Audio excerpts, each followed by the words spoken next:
We love supporting and promoting the creators of musical theater throughout the world, and we would love to have your support as well. Go to musicaltheaterradio.com and click on the Become a Patron button because a supportive community is a strong community. Good day, everyone, and welcome back to another episode of Be Our Guest here on Musical Theater Radio. I am your host, as always, Jean-Paul Yovanov. We are excited to have on the show today a man who has worked with such legends of musical theater as Alan Menken and Andrew Lloyd Webber. Some of his shows include Sister Act, Little Mermaid, School of Rock, just to name a few of them. I'm so excited to welcome to the show Glenn Slater. Glenn, welcome. So glad to be here. I'm so glad. I'm so happy that you responded on Twitter when I reached out to you. You know, it's here in the depths of the quarantine. I think everybody's just kind of anxiously scanning Twitter for any sort of blip of difference from the minute and the hour and the day before. So I know it's crazy, and yeah, and I hope everybody's safe with you and you're well. All doing well. Good. All things considered, yes. Good to know. And I'm yes, like I said, I found you on Twitter and we talked there, and you were trying to get to 100,000 followers by midnight. Did you accomplish that? I have not even come remotely close. I have been on Twitter for, I think, 5 years, and I am stalled out at like 2,500 followers, which is somewhat pathetic, but me and my therapist are talking through it. So I'm glad you have somebody you can talk to about this. I totally understand. All right. So I start out every one of my interviews, Glenn, with asking for a 30-second bio. So who is Glenn in 30 seconds? I started writing musical theater when I was 17 years old. I had an off-Broadway show through a series of increasingly absurd and lucky steps. I happened to meet up with Alan Menken, and I have had the opportunity to work on some amazing projects with some really great people. Perfect. Yeah, you have an extra 7 seconds. Did you want to fill in anything with anything, or just leave it there because it's perfect? I think that's good. Okay, let's just leave it at that then. Awesome. On that as we go. Nice. All right. So you said you started at 17, but let me take it back a little bit farther than that. Were you into musical theater and theater as a kid? Was it something you grew up with, or did you come into it a little bit later in life when you hit 17? I definitely grew up with it. I grew up just outside of New York, about 30 minutes outside of the city, with parents who were musical theater fans. So I got taken to see lots and lots of Broadway shows during the 70s and 80s. I had a bunch of cast albums, and I used to fall asleep listening to cast albums. So Funny Thing Happened and Cabaret and Fiddler and some of the real classics, Gypsy, West Side Story. But I wasn't a theater kid. I wasn't involved with the drama department. I didn't act. I can't really sing. So I'm not really a theater performer in any way. And I didn't have any intersection with drama all through high school in terms of actually doing it until my senior year.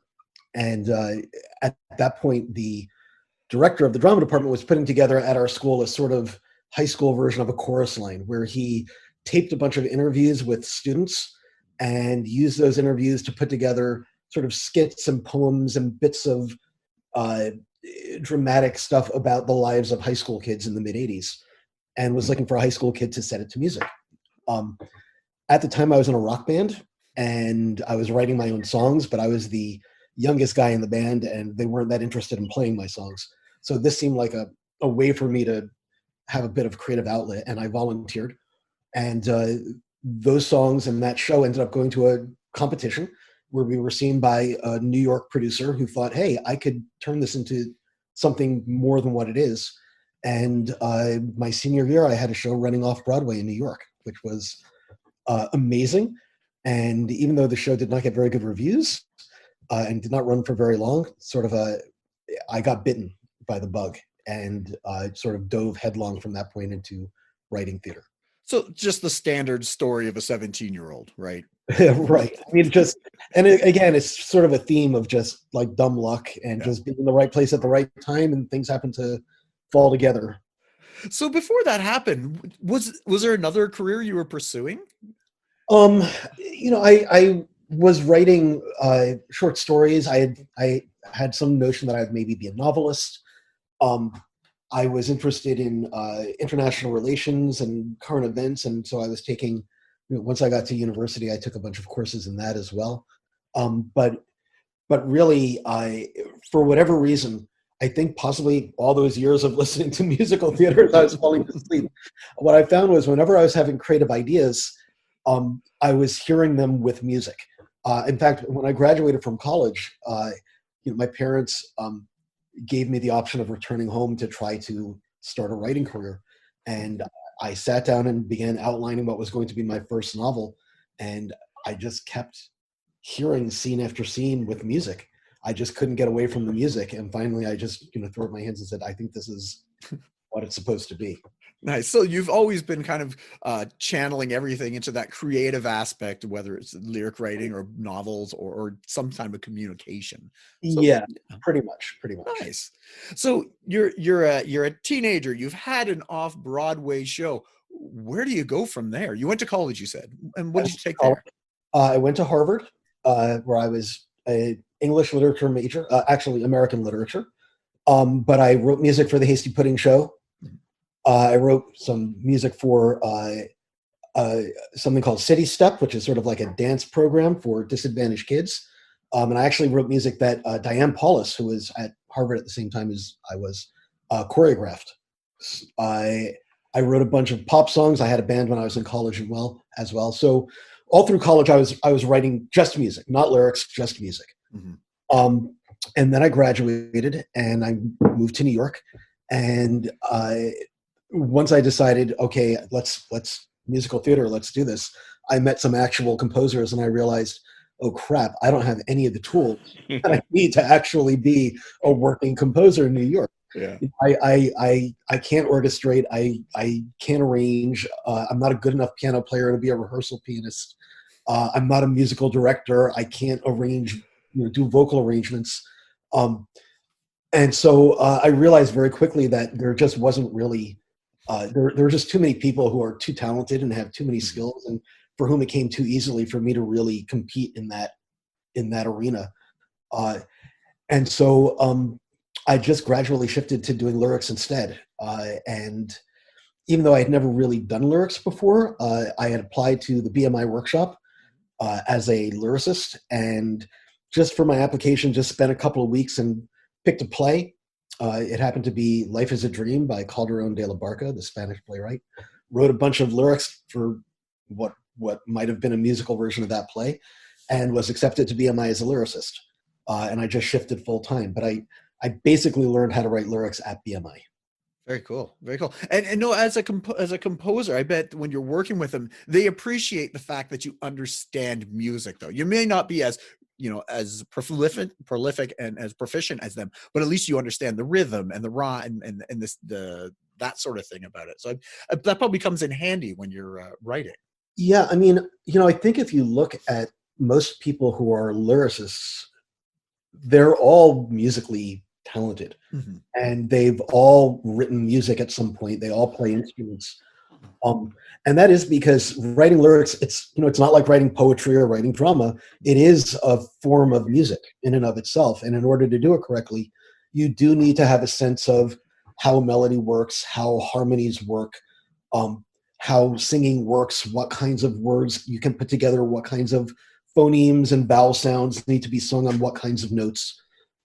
So it is extremely helpful. And, for collaboration purposes, it's, if you can say to a composer what you're looking for in musical terms, rather than just, no, I need it to be more of this, or make it sound more like it's, if you could say, no, go to the tonic and then to the sixth, it's easier for them to understand what you're trying to get to. Yes. Very nice. Do you find when you're working with a composer, do you find it easy to work with someone else? I've never found it easy to work with people just because of my personality.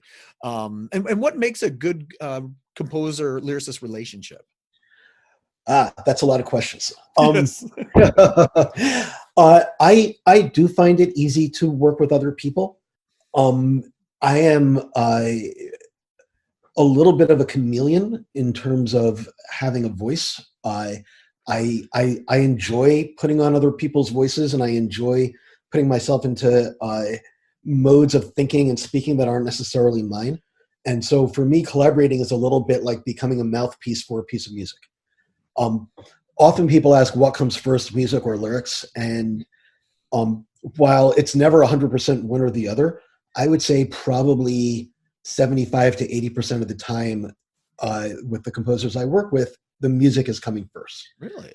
And that's partly because I'm working with composers who have a huge amount of experience, who have written, hundreds, if not thousands of songs. I mean, thousands, if not 10,000s of songs. Yeah. Honestly.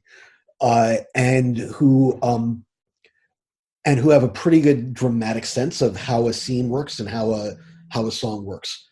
So it's fairly easy for me to hear the piece of music and put myself into the character's voice and just sort of melt in with the way it's moving, if that makes sense at all. Oh, totally makes sense. Yeah. I almost never show up to a composing meeting with an agenda of here's exactly what I want to say, or here's a lyric and please set this. I usually show up and it's, all right, here's the scene, here's where the character is in the story, here's where the story is going and what we want to convey. Here are some analogs of what I'm hearing, and it becomes a conversation about just the musical textures and the musical influences on the piece as a whole and the shape of the dramatic moment. And the music usually comes out of that, and then I'm using that raw material, that music, as clay that I can then shape. Okay. So you attended the BMI musical theater. You worked on lyrics. How did you meet Alan Menken?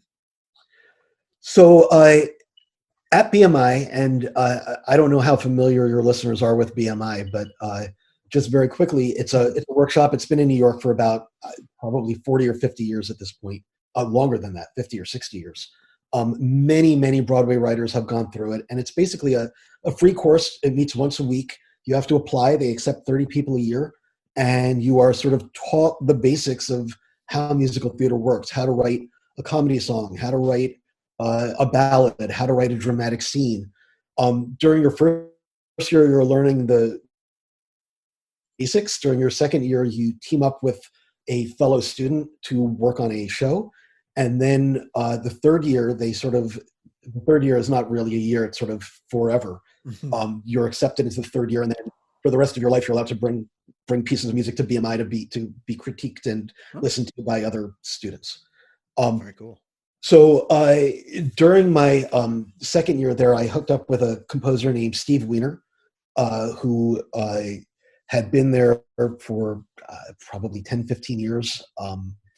And we just clicked immediately, just very similar senses of humor, very similar approaches, and began working on a musical based on the film Lost in America, the Albert Brooks film. Now, this was back in the early 90s, before basically every movie started getting turned into it. And back then, studios were actually not that eager to turn their properties into musicals because they felt that it was stepping on the copyright and would diminish the film. And it was very hard to get companies to give up the rights. And so Maury Eston, who taught the class at that point, and who had basically, written 9 by just taking the film, writing a score to it, and then hunting down Federico Fellini in Rome, hounding him to listen to the songs until Fellini finally agreed. Rights. So that was sort of the model that we were all following. Just write the score, and if it's a great musical, they'll eventually say, "Oh my God, yes, do this." And so we wrote a musical based on Lost in America, and we brought it to another workshop, the ASCAP workshop, which works a little differently than BMI in that it's not an ongoing class. It's a one-time bring in your show, and theater professionals will critique it, and sometimes very harshly. But even when it's harshly, it's, when you're having some of the greats critique your work, it can be incredibly enlightening and uplifting. For sure. The night that we went, our panel happened to include Stephen Schwartz and Stephen Sondheim and Martin Charnin. And so it was like I mean, they were definitely critical, but they were also hugely complimentary Mm-hmm. and offered to help us get the rights. And we ended up not getting the rights. But at that particular session, there were some people from Disney who were there who saw these people talking through our work and thought that maybe there was something that we could offer to Disney. And so they called us up and they said, we have a program ongoing where we will connect you with one of our scripts, one of the scripts that we're not turning into an animated film. And we'll pay you a fairly tiny amount to write songs for an animated film that will never get made. But in the course of doing it, you will get the experience of what it's like to work at Disney, Mm-hmm. and with story artists and animators and that sort of a setup. And we'll get the experience of working with you and how you work in this kind of an environment. And so we were given a script by a then unknown scriptwriter named Joss Whedon. This was pre-Buffy. But it was based on the story of Marco Polo, which was, and it was a brilliant, funny, it was everything that he does in that script. And we connected with it immediately and wrote 6 songs, which we were super proud of. And we turned them into the Disney people, and they were very enthusiastic about it. And then we heard nothing. And a week went by, and a month went by, 2 months went by, and I started getting very antsy. I felt like I had sort of started making some headway into something. And I really enjoyed the process and really enjoyed working with the animators and just being a part of that. And so I decided to do something out of the ordinary. I thought, well, I've got a foot in the door. How can I get the rest of my leg in? Mm-hmm. And I just said, I should find out who represents Alan Menken and give him a call, just cold call him. And so I found out the name of Alan's manager and called him out of the blue and said, you have no idea who I am. I've never had anything produced. But I just had this experience. It went really well. And I think that you can help me go a little bit further in this direction. Would you represent me? And he, of course, laughed and said, who the hell are you? But I guess then went off and made some inquiries and called me back and said, send me some material and I'll let me think about it. And so I sent him the songs that we had done. And he called me back later that day and said, I definitely want to take you and your partner on board as clients. Wow. Shortly after that, he called me and he said, okay, so something has come up. Alan Menken is working on a project at Disney. It's not working out with the lyricist. They want to bring somebody else on, and I suggested you. You were right. They are very enthusiastic about you, and they would love for you to come. And I played your work for Alan, who thought that you sounded kind of like a young Howard Ashman. And he's eager to meet you. Would you be willing to? Are you kidding? Would I be? I'm busy. I can't do it. So I took the train up to Alan's place, which is about an hour out of the city, and I was met by one of his assistants who drove me onto through the gates onto the grounds to the studio. And I walked through the doors into the room where Alan works, which is lined with, the Oscars and the Grammys and the Olivier's and all the it's literally a room full of hardware. And I sat there and he said, so, have you brought me a lyric for this piece?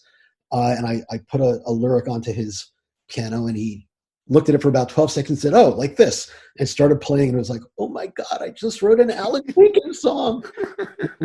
Greatest feeling ever. The piece was a prequel to Roger Rabbit. Oh. And the idea was the way that Roger Rabbit was sort of a spoof of 40s film noir. This was meant to be the story of how Roger got to Hollywood in the first place, and it was sort of a 30s MGM RKO musical kind of a thing, where Roger and his friend are starting in vaudeville, and they come cross country, and they get to Hollywood in the 30s. And part of the gimmick was going to be that not only were they going to combine live action with animation, but they were going to digitally recreate some of the 30s musical film icons to be part of this as well. Wow. So very ambitious. And the score that we were writing was meant to sort of evoke that 30s feel. So very Gershwin, very Cole Porter. And like I said, I'm a pretty good chameleon. So for me, this was sort of like, I get to imitate Cole Porter. I get to write like my version of an Ira Gershwin lyric. This is heaven. And we wrote, again, just a handful of songs before the project fell apart under its own weight. But by the time it had finished, we had sort of bonded as a pair. And Disney was looking for a songwriting team for a new film. And so by the time the Roger Rabbit one fell apart, we had already started on something called Sweating Bullets, which was a Western and which would eventually get released under the name Home on the Range. Oh, yeah. And that movie, which has a lot of good points, and I'm really proud of the score, but it was also not particularly successful. But by the time it wasn't particularly successful, we had already started on doing Little Mermaid for Broadway. And so, bit by bit, we just kept getting thrown together onto projects and forming that bond that collaborators form, which, is as if you write yourself, there's a period where you sit down and everything is, I don't know if this is the right thing, but this is a crazy idea, but what if you start hedging everything, and after a while you stop hedging and you start to think on the same wavelength and complete each other's thoughts and sort of know where the other person is going before they even go there. And so we began developing in that kind of telepathy. Wow. That's incredible. Like it just, and it just from that simple making a phone call, right? You just throwing it into the wind and saying, what happens, the what if, and you just did it. Yeah. I mean, it's, I talk to young upcoming writers quite a bit. And I mean, my story is sort of useless because you can't recreate it. I mean, like I was lucky that people from Disney happened to be there while I was getting praised by Stephen Sondheim. And I was lucky that they happened to have a script written by Joss Whedon that was sort of right up my alley. And I was lucky that, I made a phone call that didn't immediately go to voicemail and get ignored. You can't really plan for that stuff in a career, but what you can do is you can be writing all the time. You can be making connections. You can be trying to put yourself into situations where luck can hit you. So sign up for those workshops and make those phone calls and take the job that seems like maybe nobody's going to hear it, because you never know who's going to hear it. Yeah. Just keep putting yourself out there, keep putting your work out there, because eventually the lightning will strike and the luck will happen and you will have done the work. And so you'll be there when it happens. Wow. That's incredible. Yes. Success is basically timing plus talent, right? You can't have one or the other. It's just, that's incredible. That story. Congratulations on that. Just so, and that's just that's just the story so far that we've talked through. So you're working with Alan, and you, like I said, you've written Sister Act and The Little Mermaid and A Leap of Faith. Which one of those shows that you worked with him are you most proud of and most connect with? Because they're all slightly different. Well, very different, but they are all slightly different. And one of the anomalies of my career, such as it is that a lot of it has been done for bigger corporate entities. Because things worked out the way they did, and I started working with Alan Menken so early, I did not do the usual path where you write your quirky, intensely personal piece and establish a voice, and people become accustomed to that voice and want to hear more of that voice. And you start gathering a fan base, and you start gathering a critical consensus around what you do, and people who want to hear more and more of what you do. So I, instead I started working for people who have basically said, we've hired you, do this for us. And so that thing that I can do, that sort of chameleon thing I can do, became sort of both a good reason to hire me, because I could fill in behind Howard Ashman and sort of approximate his voice, or I could fill in behind Tim Rice and approximate that voice. But what it's meant is that a lot of the pieces I've done haven't been in my particular voice. And the two that I would say have been are Sister Act, which I'm pretty proud of the score, and Gallivant for ABC, which obviously was for a big corporate entity, but the quirks of writing for TV, where you're basically, just running as fast as you can to keep ahead of the production schedule, meant that there wasn't a lot of corporate oversight. It was a lot of, we have 6 hours to write a song and get it into the studio so they can record it and start shooting it. First thing out of your brain, that's what's going. And so Gallivant is probably the most unfiltered version of my inner voice. And even though it wasn't a huge raging success ratings-wise, super proud of it. It is on my Netflix even before I found out about you. It's on my Netflix waiting to be watched, and I just haven't gotten around to it. Now I definitely have to go look at that. You can watch the whole thing in like 4 hours or something. It's not very long, and it's really fun. I highly recommend. I definitely Even not being part of it, it's just so loose and funny and stupid and hilarious. So, well, now that you brought up the show, I'm going to take I was going to ask it later, but we'll do it now. The differences between writing for TV and movies and for stage. What you found? Like you mentioned that there's a difference for timing. They're asked for something and they need it almost right away. Okay, so when you're writing for stage, basically the songwriters and the book writer you're ruling the process. Mm-hmm. The whole process is geared around your voices and what you want to say and how you're writing. So the process takes a lot longer. Everything gets workshopped, but you have a lot of control over how it's going, what your choices are going to be, whether or not something is up to your standards, how you're going to rewrite it, how you're going to revision it. It's all in your hands as the writers. For film, you're basically doing work for hire. And so you are working for the director, you're working for the studio, which means, yes, they're hiring you for your voice and for your expertise.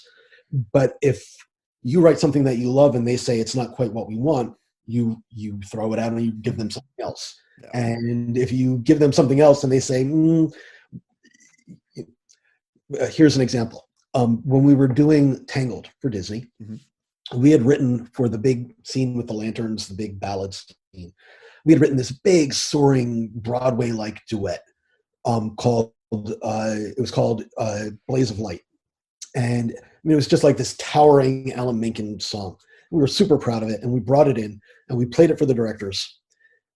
And they said, well, and we were like, uh-oh. And they said, well, we were kind of hoping that it wouldn't be quite as Broadway, that it would be a little quieter. And they showed us storyboards of what they wanted to do with the lanterns. And they said, we really wanted the visuals to carry a lot of the emotion here and not have it be stepped on by this big, powerful song. Is there a way we could get a melody that dials it back? So, Alan Menken, who is basically a never-ending fountain of music, sat down at a piano there in the Disney offices and said, okay, well, how about this? And he played a melody. And I'm listening, I'm saying, well, that's a hit song. Like, that right there is great. And they said, oh, it's still a little too Broadway feeling. Alan said, all right, let's throw that out. How about this? And he played a completely different melody. And it was, oh my God, that's going to be a hit song. No, that's not quite it. We literally sat there for 3 hours and he must have done 20 different melodies, any of which could have been a hit. Until finally, and he kept dialing down the drama, dialing down the emotion, until he arrived at this thing that was so placid that it felt almost like the waves lapping at the boat. And when we got there, they said, that's it. That's the one. The problem was that they were on a production schedule. They needed to get the song out to the story artists so that they could get drawing in time in order to put together an animatic that they could show to people at the end of the week. So they then turned to me and they said, could you get us a new lyric on this by tomorrow? I said, okay, yeah, sure, I could do that. So I went back to my hotel and I began to write. And it's a deceptively difficult melody to write to because each line is so long that it was hard to find a phrase that would sit on one of them and feel like a title. And so I tried lots of different stuff, and I never quite ended up with something that I loved. And even, what we ended up with, it feels to me like it's sort of on its way to being a title. And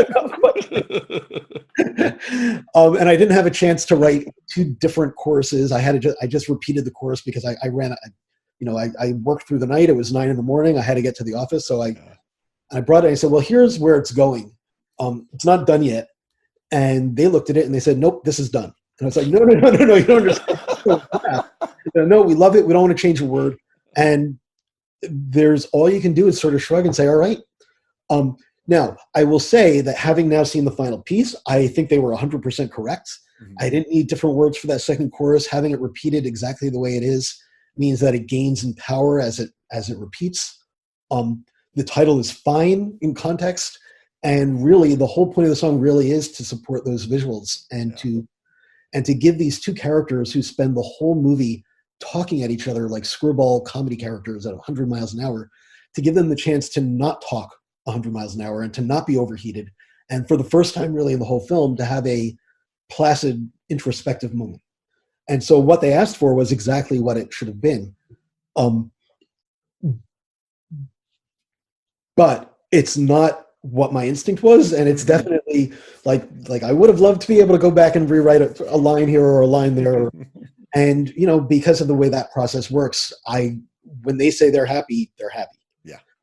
Okay, so television, in contrast to that, it's similar. You have a showrunner who's like the director, who has the power to say what's good or bad. But an animated film takes, you know, back in the hand-drawn days when we did Home on the Range, that was a 5-year process. Wow. Even now, when everything is CGI, it's still 2 to 3 years. So there's a lot of time to think and rethink, and for the plot and the story and the characters are constantly changing. So you're always sort of reworking to make things work, and there's time to have new insights to figure out where do the reprises go, how do we amplify the themes.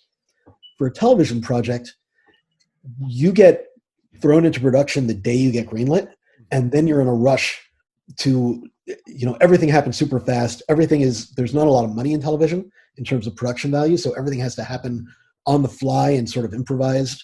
You have a writer's room throwing together scripts, like sort of, you know, it's a new script every week. That script then has to get approved by network executives and has to get approved by censors, and then it comes back and they're rewriting. So the script is constantly changing. And you end up really with not a lot of time to do the writing at all. On Gallivant, we had basically committed to 3 songs per half-hour episode in order to make 3 songs, and sometimes 4, because we found that if it were fewer than that, it didn't feel like a musical. The songs weren't coming frequently enough for it to feel like it was part of the fabric. Mm-hmm. And if it was more than that, there wasn't enough time for them to tell their story. We also discovered that if the songs went more than 2 minutes long, it threw off the rhythm of everything.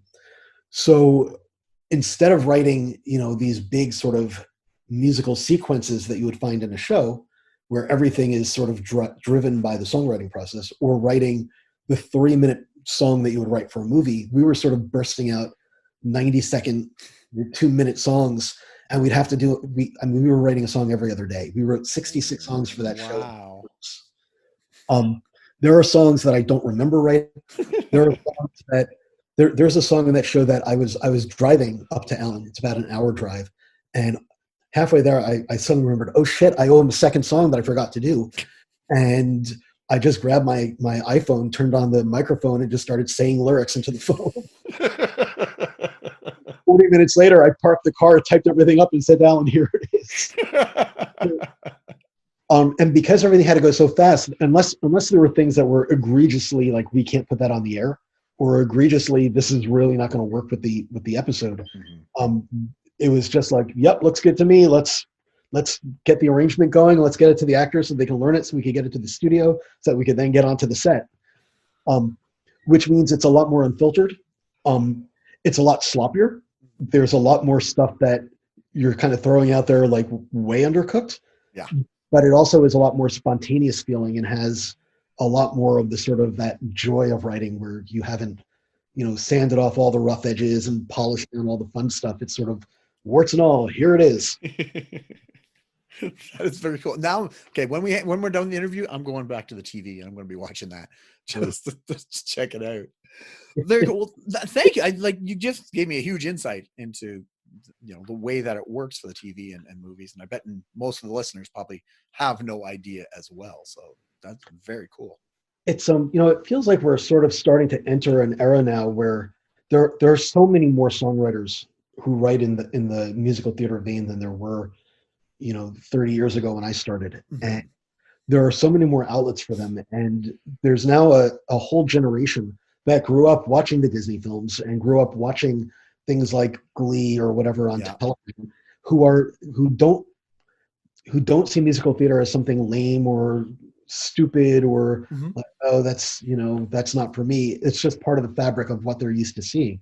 And so we're seeing a big renaissance now of shows that are including music, including musical sequences, shows that are built around musical theater ideas. And I think we're going to be seeing a lot more of it. So let's head back to the stage. In between Alan Menken and Andrew Lloyd Webber, you wrote a show with your wife. Yes. So So tell us a little bit about that. And is that a harder process because it is your wife, or did you find it easier to work with? So I met my wife at the BMI workshop. She's a composer and a lyricist, and she's an extremely good lyricist and an even better composer. So it's sort of throughout my career, she's been an amazing resource for me. I don't send anything out the door unless she looks at it first and says either like, yes, this is okay, or yeah, are you sure you want to send this out? And sometimes she just looks at me and says, no, go back to the drawing board. After we went through the BMI process, she took a little bit of a detour. She started out as a jazz pianist and decided to go back to get a master's degree in jazz piano and to sort of try that out as a possible career. And she went through that process and got her degree and went out on tour for a little while, and then came back and said, you know what, I think my real love is in the writing, not in the playing. But what she wanted to do is try to find a way to marry those two worlds, to take her love of jazz and specifically bebop, and combine that with musical theater. There's a form of jazz called vocalese. It was popularized by Lambert, Hendricks, and Ross back in the 50s, where they essentially took classic jazz standards, like recordings. So with, Charlie Parker saxophone licks or Miles Davis trumpet licks, and they would set those musical solos with lyrics, usually very complicated and very fun and very sort of jazzy, slangy, beatniky feeling lyrics. And she had the insight of saying that's a way of writing that feels very musical theater that nobody's really ever done before. It sort of falls into this place that's kind of in between jazz and hip hop almost, in the sort of the flow of the ideas and the rhymes and the just the verbal dexterity of it. And she wanted to try doing a show in that style. So we ended up finding a movie that set in the beatnik era in a little cafe in Greenwich Village called A Bucket of Blood, and we decided to write a show based on that. The movie is only 60 minutes long. It doesn't entirely work, and what we thought was going to be a fairly easy, yes, let's just use the script and write to that, ended up becoming much more of a project. Let me just be very clear. She's doing both music and lyrics on this, and I'm just doing the book. Oh, okay. And so she's written this amazing score, and I am still trying to get the book right. And trying to balance all the things that the film doesn't get right are proving to be harder than I thought. But we spent quite a while working on it, mostly me working on it, and we finally had our premiere at the Oslo Rep down in Sarasota, Florida in 2017. Oh, wow. In a co-production with the Fifth Avenue in Seattle. And so since then, we have been doing another big rewrite, getting ready for the second half of that co-production at the Fifth Avenue in Seattle, which was supposed to be happening this fall, and clearly not happening this fall. Nope, not much, yeah. Yeah. Wow. Very cool. Well, congratulations on getting that show up on its feet. And working with. So you would ask about working with your spouse. Yeah. So it's in some ways it's hard because you can't be as critical and as combative with a spouse as you can be with an outside collaborator. Mm-hmm. Since when you're done with the writing, you actually have to live happily. But what I think the heart of any good collaboration really is that sort of telepathic connection that develops, where you're thinking in the same way and yet you're not the same person. So while you're thinking in the same channels, the thought process works differently, and the places your mind goes are different places. And so you end up with the power of one person thinking in terms of the direction, but the power of two people thinking, it's like exponential ideas, if that makes sense. Yep. You multiply the two people together to get like 4 times the amount of thought process that you ordinarily would get. And so there's certainly, when you're in the writing, there's the usual, I wouldn't call it bickering, but it's the usual sort of ins and outs of adjusting. Can you give me one less line? Can you give me one more line? You're not setting up my song correctly. I need you to say this in the song to balance this up. Like that kind of thing. Yeah. Is then offset by just this sort of way of working together that becomes effortless. Yeah. When we were in Sarasota working on the show, we had gone with we went into the process with an ending to the show that was like the film that it's based on, extremely downbeat. In the film, the main character ends up killing himself, and and the film ends. And it's very dark and black comedic and all that sort of thing. But when we put this on in front of an audience, at the end of a musical, they had grown to like the main character so much that the ending just seemed cruel and pointless and hurtful. And we were getting feedback after our first 3 previews from the audience that was sort of like, this is not the ending. Like, I don't know, like we were having a great time until the end, and then it went off a cliff. And the artistic director at the theater came to us and said, so we had three previews. We now have a day off, and then we have 3 more previews before we open. Is there anything you guys can do about the ending? And we went off together, and we spent that night basically drinking martinis in misery of how we're going to solve this. And then we had this great insight, and we came back the next morning. We called our director at like 8 a.m. and said, we had an idea. It's going to mean massive rewrites today. And it's going to mean, like, I don't know how you're going to do this over the next 3 days. But basically, we came up with an idea that meant rewriting about 70% of the show. Wow. Well, 70% of the script, and I think 3 new songs, and reblocking a lot of the existing songs and moving things around. And we went through the outline with the director, and he looked at us and said, okay, this is crazy, and I can't believe I'm saying this, but you're right, this is better, and I think this will work. Like, I'm going to go tell the actors to get ready for the 3 hardest days of their lives, and let's do this. And because we're a married couple, and because we have that sort of telepathic way of communicating with each other, and that those sensibilities that. Are so in line, we were able to do that kind of massive rewrite in a day. Just because once we committed to that's the path, we both knew exactly every contour of that path. Yeah. And how to meet each other on that path and how to support each other on that path. And God help us, we finished Act 1 that day. They put it in the next day. And, we did one of those shows where they said to the audience, welcome to live theater. We're going to see a work in progress. Act 1 is, brand new. It's not entirely going to line up with Act 2, but you'll come back and see the show in a month and marvel at what you've progress you've seen.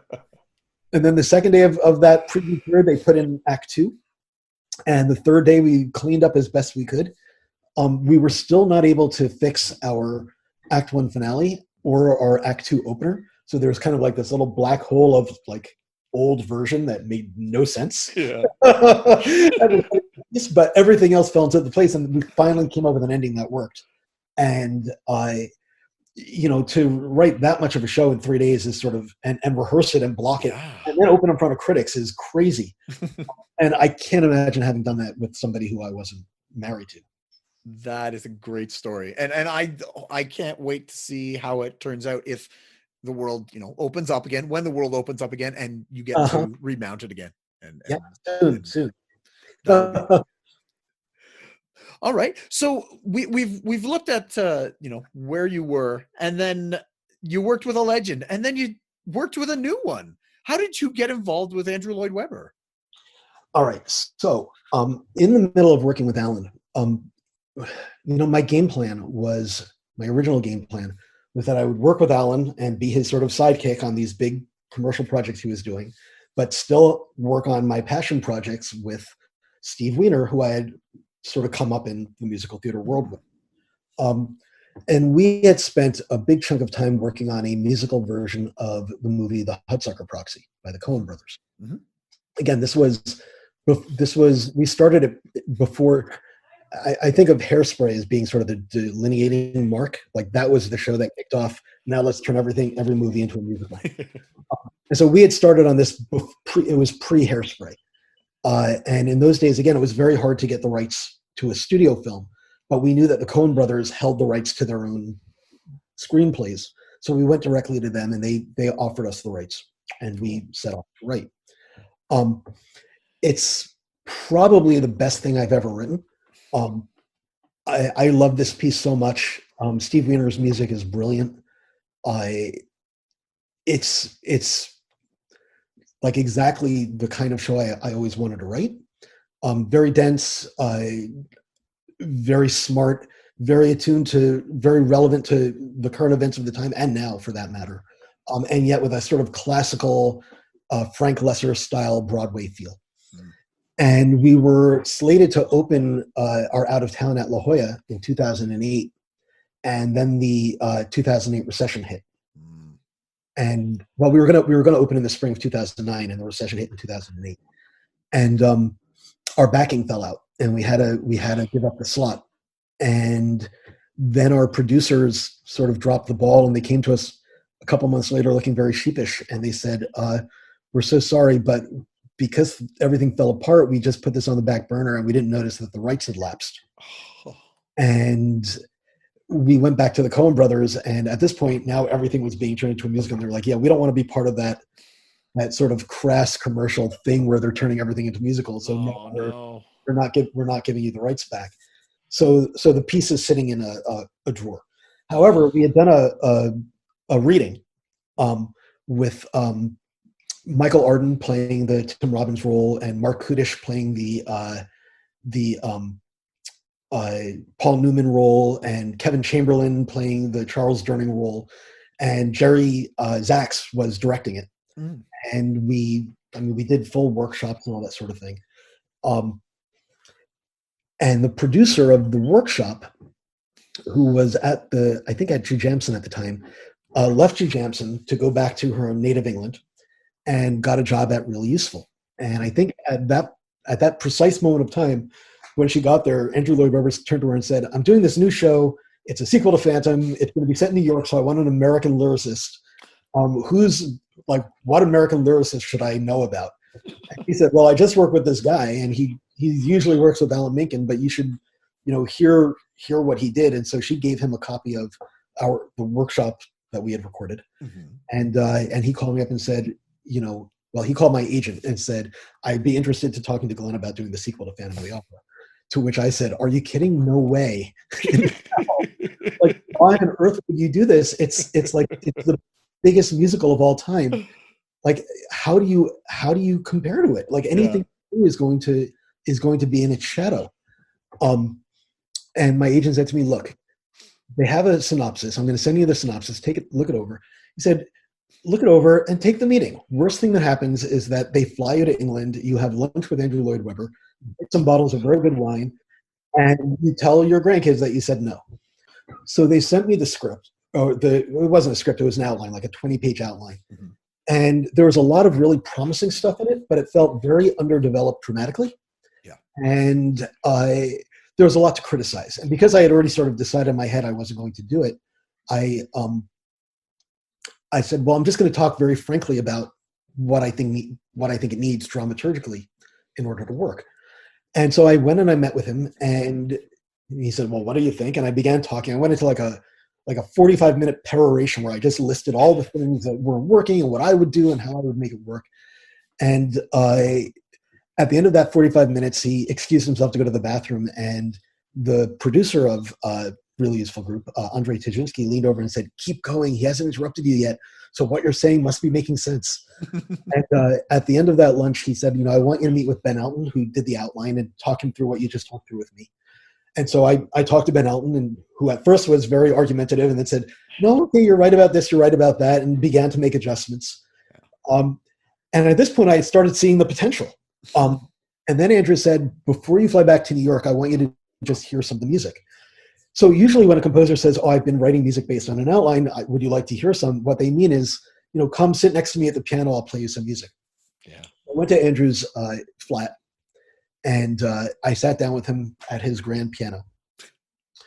And instead of sitting down and starting to play, he sat at the piano, leaned over, and hit play on a CD player. He had gone to Abbey Road and recorded about an hour and a half of musical themes with a 90-piece orchestra. Wow. Like, just like to get the ideas in his head about what this piece would sound like, to realize them as a sort of like a proof of concept. Mm-hmm. And oh my God, it just sounded so amazing. And the melodies and the grandeur of it, and the way it sort of wove together the sort of 19th century classicism of Phantom with this sort of early Americana feel. And I flew back home, and my wife said, "So?" And I said, "Well," and she said, "Yes, like, please tell me you're not doing this." And I said, "Do you want to hear some of the music?" And I put the CD in, and 30 seconds, and she said, "Oh my God, you have to do this. You have to." So what Andrew had asked me to do is to take one of those themes and just to figure out where in the outline it might go, and to write a lyric to it, just as an exercise. And 2 days later, I sent back to him the lyric to "Till I Hear You Sing," pretty much exactly as it appears in the show, Love Never Dies.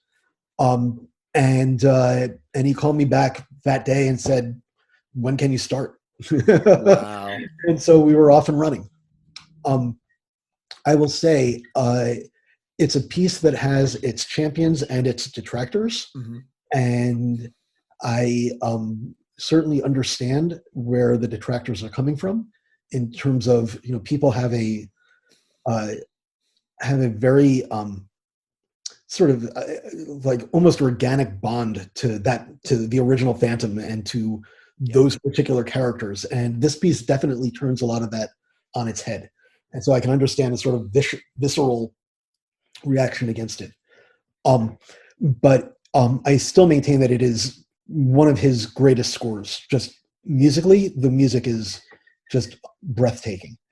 Yeah, the Mervish Productions here in Toronto, the big theater conglomerate, are bringing Love Never Dies to Toronto in January, and when they announced it to the world, what they were bringing, that happened. The split down the middle came out. There, people are like, "Oh, I don't want that to be here. I've heard nothing but," and then there's people going, "Oh, I love it," and I was in the middle going, "I never thought I'd have a chance to see this. I'm so excited. I'm gonna hold off and decide once I see it, how I feel, good or bad or whatever it is." But yeah, I'm excited to see it when it comes to Toronto. Yeah, I mean, I love that attitude. I don't think anybody writes with the point of view of, you must love everything I do, but you do want people to listen to it and sort of be open to what it is. And there's so much that's fantastic about Love Never Dies. And just the writing aside, it's one of the great productions of musical theater.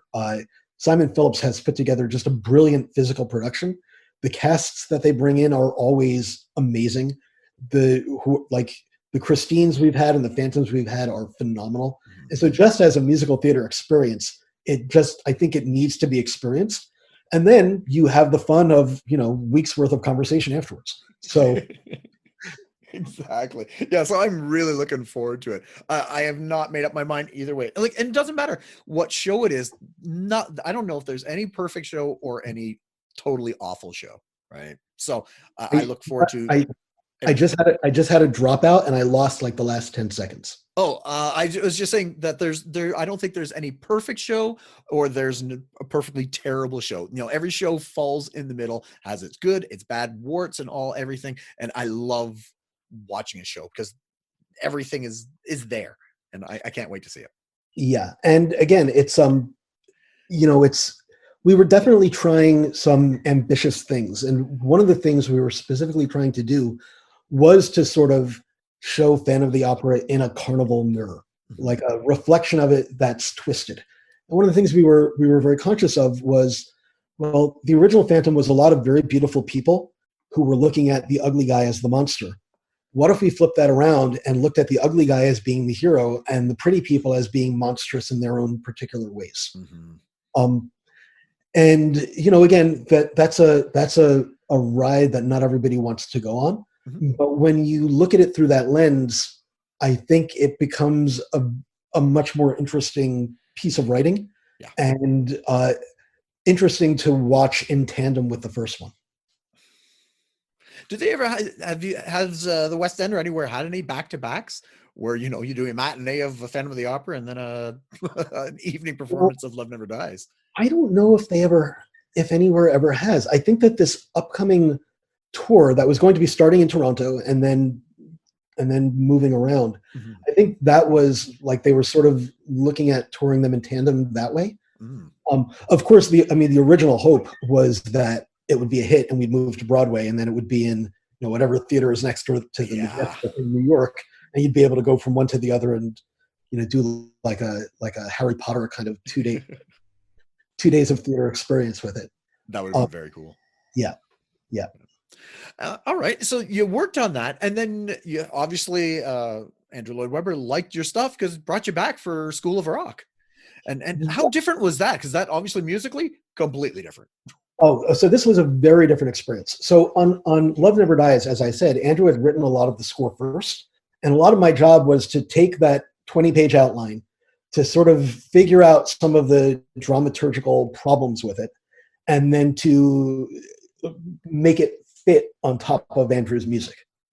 And it's, you know, it's not one-to-one, and we did add other music afterwards, but that was the initial job, was to make those two things work together. With School of Rock, we started from a completely different place, which was originally Andrew didn't want it to be a musical at all. It was more like a play with music, where he was just going to license the songs that were in the soundtrack to the film and stick those in, and it would be sort of a play, and he would just produce it. And then he thought, a lot of the songs don't really fit the story. Maybe I'll bring somebody in who can manipulate the lyrics to the existing songs. And he called me. I think partly because again, I'm American and I live in New York and I have a rock music background. Partly because I have a kid who's now 17, but who at the time when we started writing was much younger, and who had been in a school of rock in New York City. And, you know, I would send Andrew clips of him like playing the bass at a club in New York when he was 9 years old. And so Andrew knew that I knew that world and the world of New York City private schools and that sort of thing fairly well. And I came on board and met with him and Lawrence Connor, who directed it. And very quickly we said to him, you know, Andrew, you're the father of the rock opera. Like, you wrote Jesus Christ Superstar. There's no reason, and that's like exactly the kind of music that this character would be interested in. This kind of like big, over the top, bombastic, prog rock, majestic. And he said, no, I haven't written in that way for 40 years. And we kept saying to him, you should be doing this. You should be writing an original score. And finally he said, all right, let's listen to some stuff. And so we went into this, you know, we were at his big home in the south of England. And we went through the rooms filled with the statuary and the paintings, and this beautiful, beautiful, like stately home of England, where he had a closet, and inside that closet was this just like shelf after shelf of LPs, and like the man has every album that AC/DC ever did on LP. He has like albums by groups like Gentle Giant, everyone they ever did, like, or Vanilla Fudge, like groups that people have never even heard of. He's got every one, and they've all been listened to. And they've all been sort of filtered through his consciousness. So we just started playing albums, and at the end, like blasting them at top volume. And at the end of the day, he said, all right, you're right. I can do this. I should do this. But when we started the writing process, I think he was a little bit not quite sure how to start back into it. And so he asked me to actually start with lyric first, which I don't think he has really done. I don't think he had really done since maybe Tim. I think he had gotten used to doing music first. So the first big tent poles for the piece, specifically when I climbed to the top of Mount Rock, You're in the Band, a couple of the others in that first act, If Only You Would Listen, were lyric first. And what that enabled me to do was to write more in my native style. So a little bit more contemporary, a little bit more comedic, a little bit more slangy. And Andrew was able to then take those bones and shape them into what he shaped them into. And then, so the way that process worked was here's a song on paper. And then Andrew said, okay, let me get a sense of what that structure is. Here's a piece of music back that follows your lyric quite a bit, but then goes away from your lyric over here and adds a new section. And then I'd go back and make what I did match up to what he did. And we'd go back and forth like that. The pieces that were music first on this one are the ones that are the more, that sound more like traditional Andrew Lloyd Webber. Like the pieces that the teachers sing, that sort of thing. And the big ballad that Sierra Boggess sang on Broadway. And that one I had given him a lyric with a completely different title that he had written a piece of music to, and it just wasn't quite clicking for him.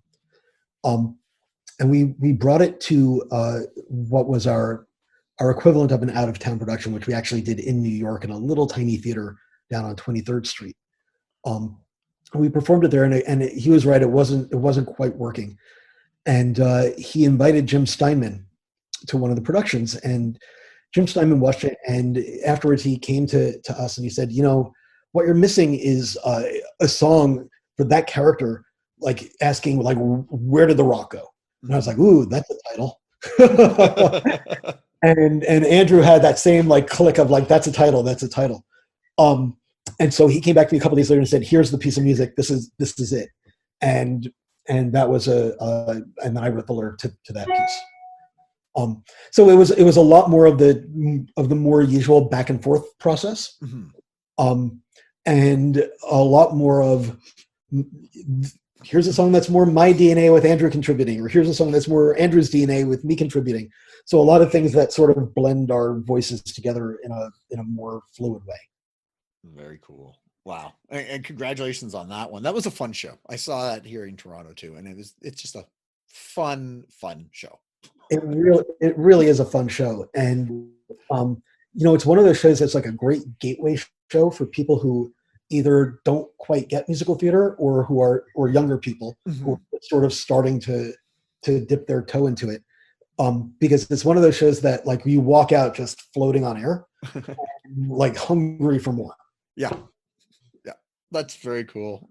So what have you got going on right now? I know everybody's in isolation and everything has been shut down. What are you working on right now? Are you able to do anything? So I'm working on the big rewrite for Beatsville.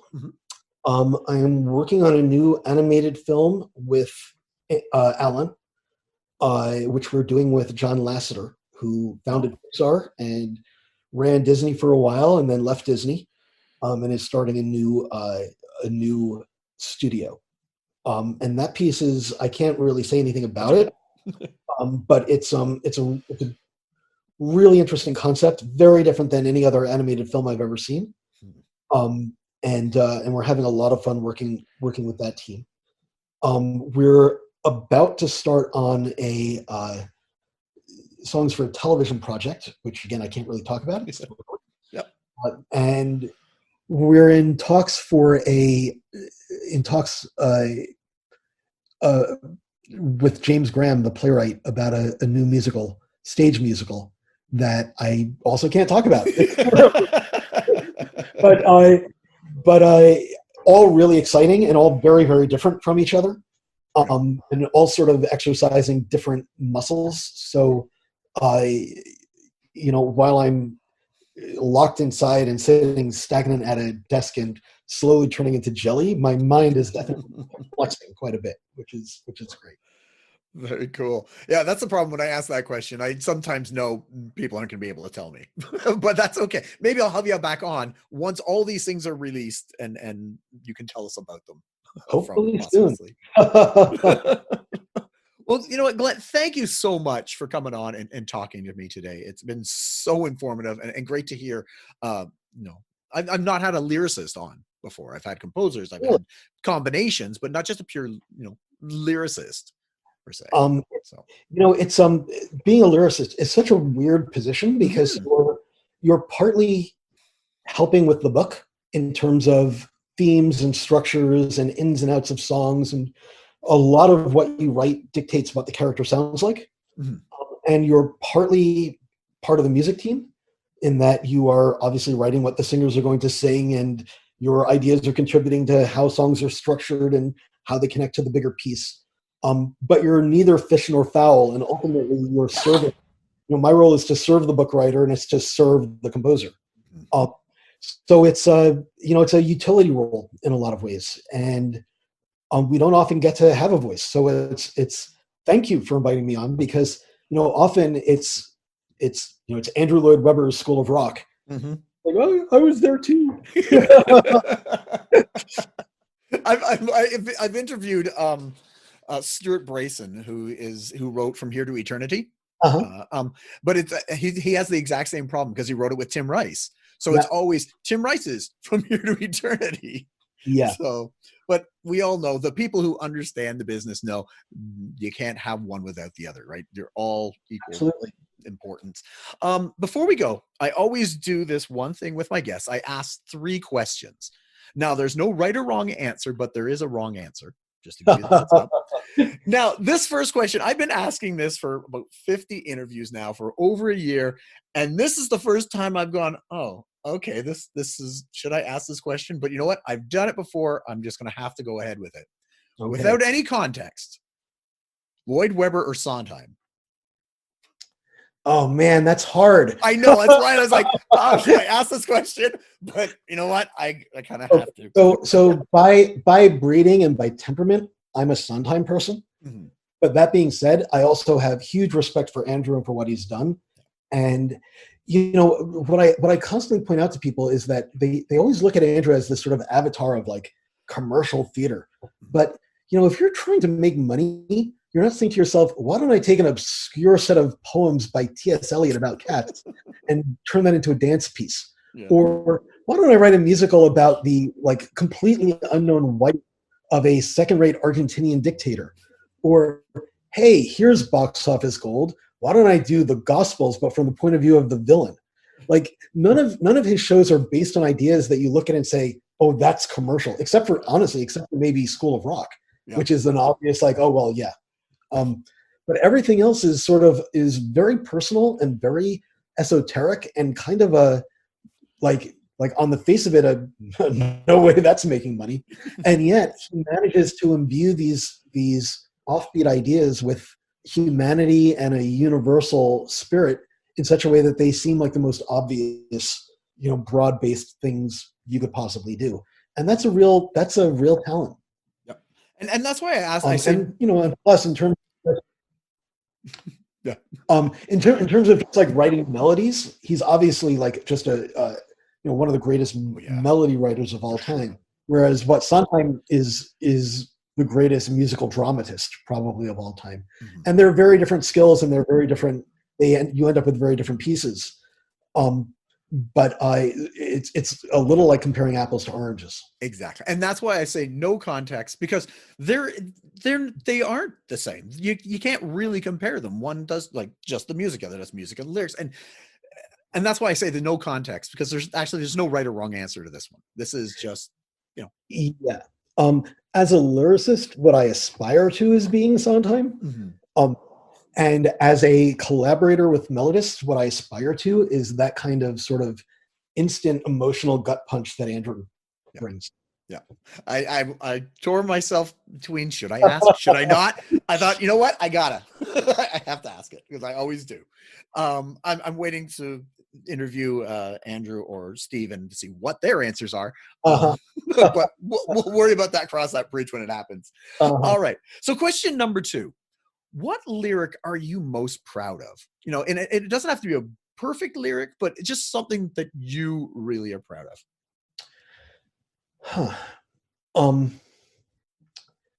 That's a tough one. Yeah. Because I also have to answer like things that people will have heard. It's part of my part of what I spend once a week in therapy talking about is that so much of what I'm proudest of hasn't actually gotten out to the world. Yeah. But of the things that people will have heard, in terms, when you say lyric, do you mean like a song or like a line, or? It could be either. Because I know from my writing, there's a couple of just lines within a show that I'm like, I love that, right? So it could be either or for you. I'm very proud of the song "The Life I Never Led" from Sister Act, which it's a score that's basically comedic and fairly broad, and it's the one real place where we were able to sort of get under the skin a bit and really get to the meat of things. And I love the piece of music that Alan gave me for it, and I'm very happy with the way I was able to find a voice for this character that gets everything that she's thinking out there in the open. And I'm babbling a little bit, but, but that one. Okay, and again, no right or wrong answer. That's just your own personal choice. So that's a good one too. That's another correct answer. Now this is an extra bonus question. I don't know if you can still answer it. Are you still a Tottenham Hotspur fan? Huge. In fact, it's one of the few things getting me through this quarantine. So how do you think they're going to go? How they're going to fare once the Premier League starts up again this year? Well, I think that the squad that they sort of put together piecemeal over this last aborted campaign has so much potential in it, and they never really had a chance to work with Mourinho and to find a groove and to get his defensive acumen into the mix. I mean, that was the big problem they had, was that their defense was like a sieve. So given those defensive pieces a chance to work with him and to tighten up, given the pieces that are being, I wake up every morning and look at the trade rumors and just salivating at who they're talking about bringing in. I know that we're not going to have that much money to bring new people in, but the people who can come in on a free are very tantalizing. And I think that the next season is going to be a good one. Listen, I don't know how big a fan you are, but we just got a taste of what Lo Celso could do at the end of the last season. We have not even seen what like Gedson or Ryan Sessegnon can bring to the table. Ndombele is clearly he was so clearly playing injured, and once he's fit and is able to sort of contribute, just what he was able to do not fit was sort of amazing. Once he's fit and can work as that anchor, as a deep lying midfielder, it's going to be a thing of beauty to behold. So I'm very much excited about the next season. Very cool. Now, I'd say about a third of our listeners are thoroughly confused. Yes. A third of them are loving this talk, and a third of them hate it because they're not Tottenham fans. From my UK listeners. So it's one of the nice things about working in London is getting to actually be part of the culture there and go to games and sit in pubs and to be a part of those rivalries with other teams. Yeah. One of my closest friends in London is a huge QPR fan, and just being able to go and just rib him about how the Rangers are doing, and him able to laugh at me about what a mess Tottenham has made of the last season, and it's so much fun. Very nice. All right, that is the correct answer as well for that bonus question. And the final question, the most important perhaps to answer, and this is the right or wrong answer: audience members eating food in the theater, yes or no? Oh, such a no. I'm just old enough. I'm 52, so I'm just old enough to remember when people actually got dressed up to go to the theater, where you'd go wearing a jacket and a tie, and everybody would be dressed in a fancy way, and it felt like a real event. And I'm all for democratization of the theater. I wish ticket prices were less than half of what they are now. Yeah. I wish that there were ways to get more people and more diverse people into the theater, but it still feels like it should be a little bit of a temple. And agreed. The idea of somebody eating nachos in the theater is really and don't even like candies with wrappers and all that. It's the worst. It's just the worst. I love asking that question because I get the passionate answer that Yeah. you gave. It's great. It's awesome. Well, that is another correct answer. You gave 4 correct answers. Congratulations. Thank you. I have no prizes, but my admiration, whatever that's worth. Again, thank you so much, Glenn, for coming on and speaking with us. Be safe, be well for you and your family over these crazy times. And I look forward to hearing and seeing more of your work in the future. Absolutely. Thank you for having me on, and looking forward to listening to more of what you're doing. Awesome. Thank you. All right. Well, that was Glenn Slater, lyricist extraordinaire here on Be Our Guest. Tune in next week as we'll have a new guest or guests tell us about their life, love, and passion. That is musical theater. I am your host, as always, Jean-Paul Jovanov, and I'll see you when I see you.